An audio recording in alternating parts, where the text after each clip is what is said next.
ಅಮ್ಮ, ನೀವು ಮತ್ತೆ ಸ್ವಾತಿ ಹೇಳಿದ್ರಲ್ಲ, ಅದ್ರ ಬಗ್ಗೆ ನಾನು ಯೋಚನೆ ಮಾಡಿದೆ. ಅದಕ್ಕೆ ರಂಜಿತ್ ಮತ್ತೆ ಆದಿತ್ಯನ ಒಂದು ಮಾಡಬೇಕು ಅಂತ ನಿರ್ಧಾರ ಮಾಡಿದ್ದೀನಿ ಅಮ್ಮ. ಹೌದೇನೆ, ತುಂಬ ಸಂತೋಷ ಕಣೆ. ಆರ್ತಿ, ಆದರೂ ಒಂದ್ಸಲ ಯೋಚನೆ ಮಾಡಿ ನೋಡೆ, ನೀನು ಮಾಡ್ತಿರೋದು ಸರಿನಾ ಅಂತ.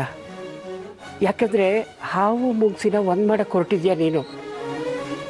ನೀನೇನೋ ಮಾಡೋಕ್ಕೆ ಹೋಗಿ ಇನ್ನೇನೋ ಆದರೆ ಕಷ್ಟ ಅಲ್ವೇನೆ? ಹಾಗೆಲ್ಲ ಏನೂ ಆಗಲ್ಲಮ್ಮ, ನೀವೇನು ಯೋಚನೆ ಮಾಡಬೇಡಿ. ನಾನು ಚೆನ್ನಾಗಿ ಯೋಚನೆ ಮಾಡಿನೇ ಈ ನಿರ್ಧಾರನ ನಾನು ತಗೊಂಡಿದ್ದೀನಿ. ಹಾಗಾದರೆ ಸರಿ. ಆದರೆ ರಂಜಿತ್ ನಿನ್ನ ಮಾತು ಕೇಳ್ತಾರೇನೆ? ಅವರಾಗ ಅವರೇ ಬಂದು ಆ ದಿನ ಮಾತಾಡ್ಸ್ತಾರ? ರಂಜಿತ್ ಬಗ್ಗೆ ನಿಮಗೆ ಅನುಮಾನನೇ ಬೇಡಮ್ಮ, ಅವ್ರು ನಾನು ಹೇಳ್ದಾಗೆ ಕೇಳ್ತಾರೆ. ಆದರೆ ನನಗಿರೋ ಆತಂಕ ಅಂದರೆ ಆದಿತ್ಯ. ಅವ್ನು ರಂಜಿತ್ ಬಂದಾಗ ಕೋಪ ಮಾಡ್ಕೊಳ್ತಾ ಇದ್ರೆ ನನಗಷ್ಟೇ ಸಾಕಮ್ಮ. ಅದು ನಿಜ ಅನ್ನೋ. ರಂಜಿತ್ ಅಷ್ಟು ಸಾಫ್ಟ್ ಅಲ್ಲ ಆದಿ. ಅವ್ರಿಗೆ ಕೋಪ ಬಂದರೆ ಯಾರ ಮಾತು ಕೇಳಲ್ಲ ಅವನು. ಏನೋ ತುಂಬ ದಿನಗಳ ಮೇಲೆ ನಿನ್ನನ್ನು ನೋಡಿ ಅವರೇನಾದರೂ ಎಮೋಷ್ನಲ್ ಆಗಿ ನಿನ್ನ ಮಾತು ಕೇಳಿ ಅವನ್ನ ಮಾತಾಡ್ಸಿದ್ರೆ ಅದೇ ಪುಣ್ಯ.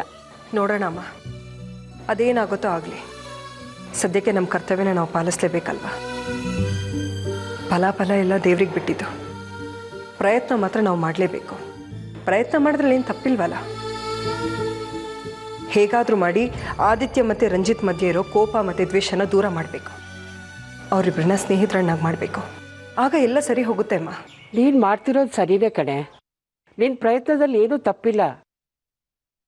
ಈ ಪ್ರಯತ್ನ ಸಫಲ ಆದರೆ ಎಲ್ರಿಗೂ ಅನುಕೂಲ ಆಗುತ್ತೆ ಅಲ್ವಾ? ಸರಿಮ್ಮ, ಇನ್ನು ಅರ್ಧ ಗಂಟೆಲಿ ನಾನು ರಂಜಿತ್ನ ಕರ್ಕೊಂಡು ನಿಮ್ಮ ಮನೆ ಬರ್ತೀನಿ. ಅಯ್ಯೋ, ಅದನ್ನು ಕೇಳಬೇಕೇನೆ. ನೀನು ಯಾವಾಗ ಬೇಕಾದರೂ ಬರ್ಬೋದು. ಅಮ್ಮ, ಯಾವಾಗ ಬೇಕಾದರೂ ಬರೋದಕ್ಕೆ ಆದಿತ್ಯ ಮನೇಲೇ ಇರ್ತಾನ. ನೀವೊಂದು ಕೆಲಸ ಮಾಡಿ, ಆದಿತ್ಯ ಈಗ ಮನೇಲೇ ಇದ್ದರೆ ಅವನನ್ನ ಮನೇಲೇ ಇರಿಸ್ಕೊಳ್ಳಿ, ಎಲ್ಲೂ ಕಳಿಸ್ಬಿಡಿ. ಒಂದು ವೇಳೆ ಅವ್ನು ಹೊರಗಡೆ ಹೋಗಿದ್ರೆ ತಕ್ಷಣ ಮನೆಗೆ ಬರೋಕ್ಕೆ ಹೇಳಿ. ಅಯ್ಯೋ, ಅದಕ್ಕೆ ಇಷ್ಟೆಲ್ಲ ಬೇಡ್ಕೋಬೇಕೇನೆ ನೀನು? ನೀನು ಅವರಿಬ್ಬರನ್ನ ಒಂದು ಮಾಡೋಕ್ಕೆ ಹೊರಟಿದ್ಯಾ. ನಿನ್ನ ಪ್ರಯತ್ನ ನೆರವೇರಿದ್ರೆ ಅಷ್ಟೇ ಸಾಕು. ಆದಿ ಮನೇಲಿರೋ ಹಾಗೆ ನಾನು ನೋಡ್ಕೋತೀನಿ. ಅದು ನನ್ನ ಜವಾಬ್ದಾರಿ. ಸರಿನಾ? ಸರಿ ಬಾ, ಬಾಯ್.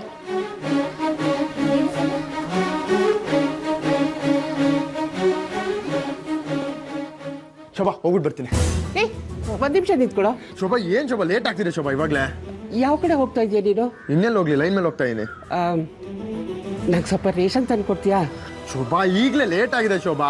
ಆ ವಿಶಾಲಕ್ಷಿ ಬೇರೆ ಬಾಡಿಗೆ ಕಮ್ಮಿ ಕೊಡ್ತಾ ಇದೆ ಅಂತ ಬೈತಾಳೆ.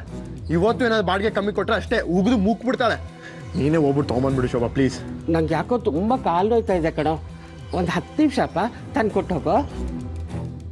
ಸರಿ, ನಾನು ಅರ್ಜೆಂಟ್ ಅಂದ್ರೂ ಬಿಡಲ್ವಲ್ಲ ನೀನು. ಯಾಕೆ ಕೋಪ ಮಾಡ್ಕೋತೀಯಾ? ನಂಗೆ ಕಾಲು ನೋವು ಇಲ್ಲ ಅಂದಿದ್ರೆ ನಾನೇ ಹೋಗಿ ತರ್ತಿರ್ಲಿಲ್ವಾ? ಸರಿ, ಅದೇನು ತರಬೇಕು ಕೊಡಲಿ. ನಾನು ಶಿವ ಅಂಗಡಿಗೆ ಫೋನ್ ಮಾಡಿ ಹೇಳ್ತೀನಿ. ನೀನು ಅಲ್ಲಿ ಹೋಗ್ಬಿಟ್ಟು ತಗೊಂಡ್ ಬಾ. ತೂಕ ಎಲ್ಲ ಸರಿ ಇದೆಯಾ ಅಂತ ನೋಡಬೇಕು, ಆಯ್ತಾ? ಸರಿ, ಬರ್ಲಾ? ಬಾಯ್.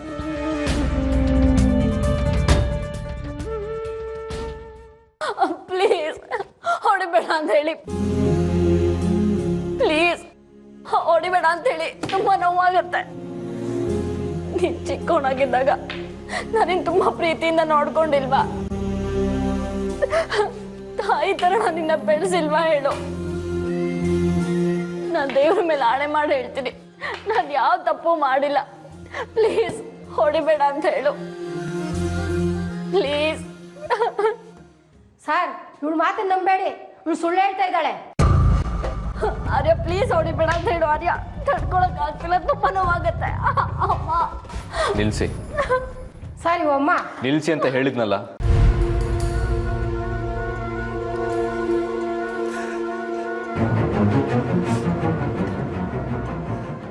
ತುಂಬಾ ಥ್ಯಾಂಕ್ಸ್ ಆರ್ಯ.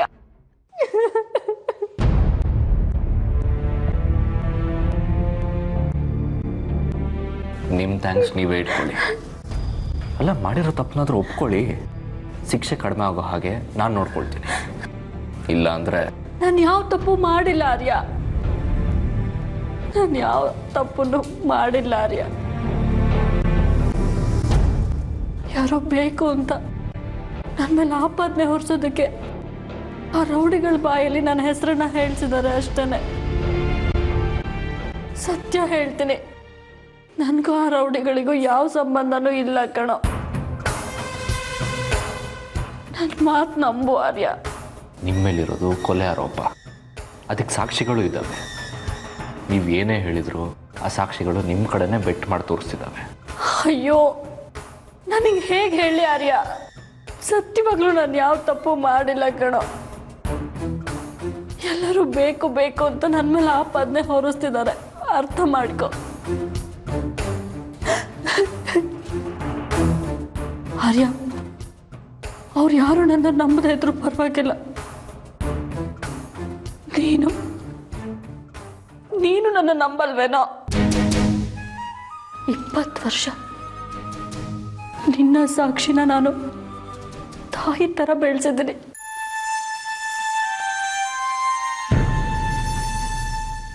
ಸ್ವಂತ ತಾಯಿ ತೋರಿಸೋದಕ್ಕಿಂತ ಜಾಸ್ತಿ ಪ್ರೀತಿ ತೋರಿಸಿ ನಿಮ್ಮಿಬ್ರನ್ನು ಬೆಳೆಸಿದ್ದೀನಿ. ನಿಮ್ಮಿಬ್ರು ಬೇಕು ಬೇಡಗಳನ್ನ ತಿಳ್ಕೊಂಡು ಪ್ರತಿ ಹೆಜ್ಜೆ ಹೆಜ್ಜೆಗೂ ನಿಮ್ಮಿಬ್ರನ್ನ ಜೋಪಾನವಾಗಿ ಬೆಳೆಸಿದ್ದೀನಿ. ನನ್ನ ಮೇಲೆ ನಂಬಿಕೆ ಇಲ್ವೇನೋ ಆರ್ಯ? ನನಗೆ ಗೊತ್ತು. ಅಮ್ಮ ಇಲ್ಲದೆ ಇದ್ದಾಗ ನನ್ನ ಸಾಕ್ಷಿನ ಸ್ವಂತ ಅಮ್ಮನಾಗಿ ಬೆಳೆಸಿದ್ದೀರ ನೀವು. ಆ ನಿಮ್ಮ ತಾಯಿ ಋಣನ ನನ್ನ ಕೈಯಲ್ಲಿ ತೀರ್ಸೋಕ್ಕಾಗಲ್ಲ. ಆದರೆ ಏನು ಮಾಡಲಿ, ನನ್ನ ಡ್ಯೂಟಿ ನಾನು ಮಾಡಲೇಬೇಕಲ್ವಾ? ಯಾವುದು ಡ್ಯೂಟಿ? ಏನೋ ಅಪರಾಧ ಮಾಡಿದ್ರು ನನ್ನ ತಗೊಂಬಂದು ಇಲ್ಲಿ ಅಪರಾಧಿ ಥರ ಕೂರಿಸಿದೆಯಲ್ಲ ಅದ?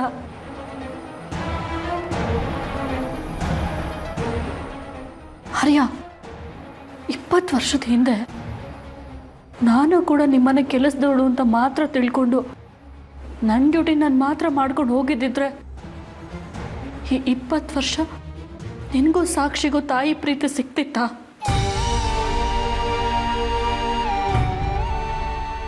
ನಾನು ಮದುವೆನೇ ಮಾಡ್ಕೊಳ್ದೇನೆ ನೀನು ಸಾಕ್ಷಿ ಇಬ್ರು ನನ್ನ ಹೊಟ್ಟೆಲಿ ಹುಟ್ಟಿದ ಮಕ್ಕಳು ಅಂತ ತಿಳ್ಕೊಂಡು ನಿಮ್ಮಿಬ್ರನ್ನ ತುಂಬ ಪ್ರೀತಿಯಿಂದ ಸಾಕಿದ್ದಕ್ಕೆ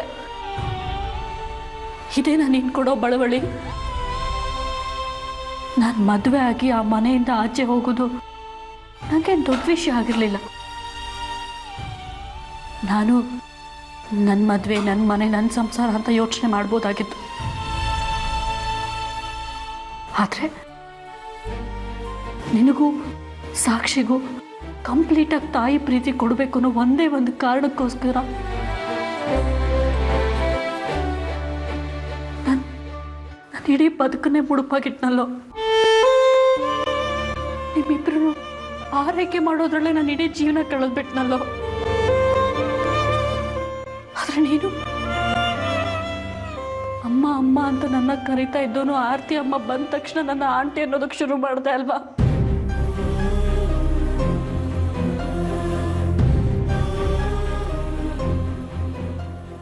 ಆಗ ನನ್ನ ಮನಸ್ಸಿಗೆ ಎಷ್ಟು ನೋವಾಯ್ತು ಅಂತ ಒಂಚೂರಾದ್ರೂ ಯೋಚನೆ ಮಾಡಿದೆ ಆರ್ಯ?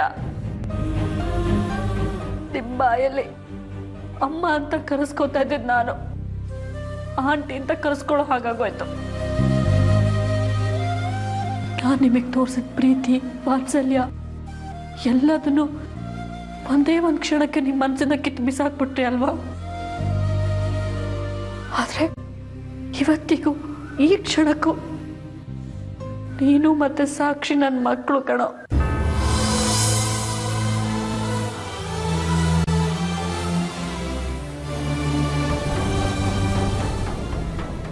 ಆದರೆ ನೀನು ಅದನ್ನೆಲ್ಲ ಮರೆತು ನನಗಿವತ್ತು ಶಿಕ್ಷೆ ಕೊಡಿಸ್ಬೇಕು ಅಂತ ಇದೆಯಾ ಅಲ್ವಾ? ನಾನು ನಿಂಗೆ ತೋರಿಸಿದ ಪ್ರೀತಿ ವಾತ್ಸಲ್ಯಕ್ಕೆ ಇದೇನಾ ಆರ್ಯ ನೀನು ನನಗೆ ಕೊಡೋ ಪ್ರತ್ಯುಪಕಾರ?